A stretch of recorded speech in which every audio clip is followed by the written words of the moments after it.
யோவான் 8ஆம் அதிகாரம் 11ஆம் வசனம். நீ போ, இனி பாவம் செய்யாதே. கிறிஸ்துவுக்குள் அன்பானவர்களே, கையும் களவுமாக விபச்சார பாவத்தில் பிடிக்கப்பட்ட ஸ்திரீயை பார்த்து ஆண்டவராகிய இயேசு கிறிஸ்து, நீ போ, இனி பாவம் செய்யாதே என்றார். அவள் மகா பாவியாய் இருந்தாலும் இயேசு கிறிஸ்துவின் ஆலோசனை பெற்ற அவள் மனம் திரும்பி நல்ல விதமாய் மரித்திருப்பாள். அதன் விளைவாக பரலோக ராஜ்யத்தில் பிரவேசிக்கும் வாய்ப்பை பெற்றிருப்பாள். அதே சமயம் அவளை கையும் களவுமாக பிடித்து கொண்டு வந்த வேத பாரகரும் பரிசேயர்களும் பரலோக ராஜ்யத்தில் பிரவேசிக்கும் ஸ்லாக்கியத்தை பெறுவார்களா என்பது சந்தேகம்.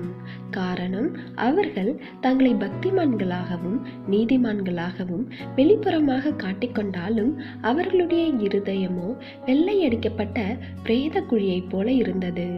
அதனால்தான் அவர்கள் ஆண்டவராகிய இயேசு கிறிஸ்துவின் மேல் குற்றம் சுமத்துவதையே முதன்மையான நோக்கமாக கொண்டு செயல்பட்டார்கள்.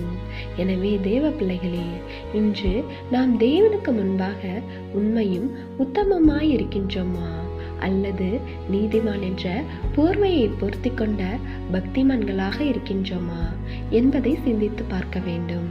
பாவத்தில் வாழும் பாவியும் ஒன்றுதான், சுயநீதியில் வாழும் பக்திமானும் ஒன்றுதான் என்பதை உணர்ந்து இன்றே மனம் திரும்புவோம். தேவனுடைய கிருபையும் இரக்கமும் உங்கள் அனைவரோடும் இருப்பதாக. ஆமென்.